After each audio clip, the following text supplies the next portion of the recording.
दूसरी बात, देश के सामने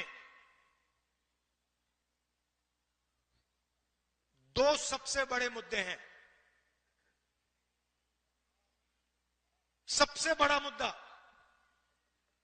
बेरोजगारी। आज मैं युवाओं से बात कर रहा था, मैंने उनसे बोला, ऐसे टेंट में बात हो रही थी, मैंने उनसे पूछा, देखो, मैंने उनसे पूछा, देखिए आप लोग सब पढ़ाई कर रहे हो, आप डिग्री ले रहे हो, ठीक है, आपको डिग्री मिल गई, हाथ उठा के मुझे दिखाओ, आप में से कितने लोग सोचते हो कि आपको डिग्री के बाद रोजगार मिलेगा?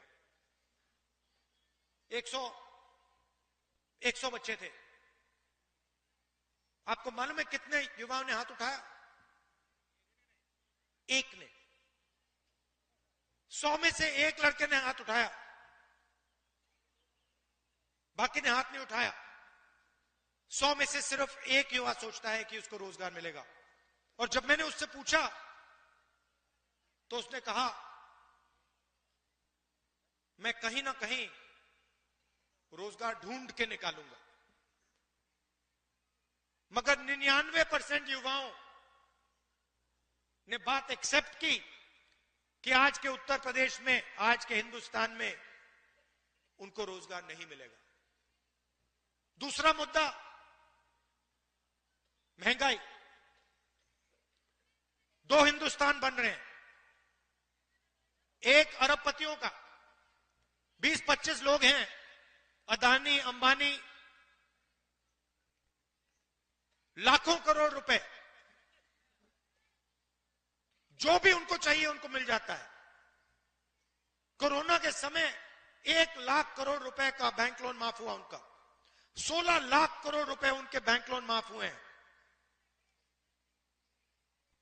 और दूसरा हिंदुस्तान, आपका हिंदुस्तान, हमारा हिंदुस्तान, मेहनत का हिंदुस्तान, मजदूरों का, किसानों का, बेरोजगार युवाओं का हिंदुस्तान। हमें ये दो हिंदुस्तान नहीं चाहिए, एक हिंदुस्तान होना चाहिए।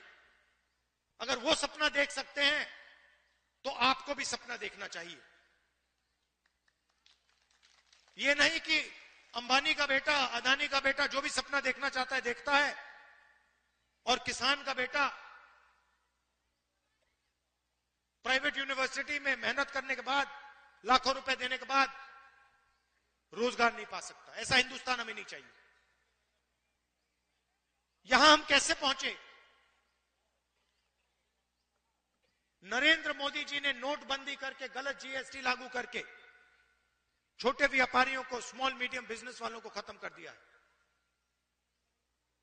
यह पॉलिसी सिर्फ नरेंद्र मोदी जी की नहीं थी, यह पार्टनरशिप है। नरेंद्र मोदी जी ने और अदानी, अंबानी जैसे लोगों ने ये पॉलिसियां छोटे व्यापारियों को, किसानों को, मजदूरों को खत्म करने के लिए बनाई है। और नतीजा आपको दिख रहा है। उत्तर प्रदेश के युवाओं को रोजगार नहीं मिल सकता।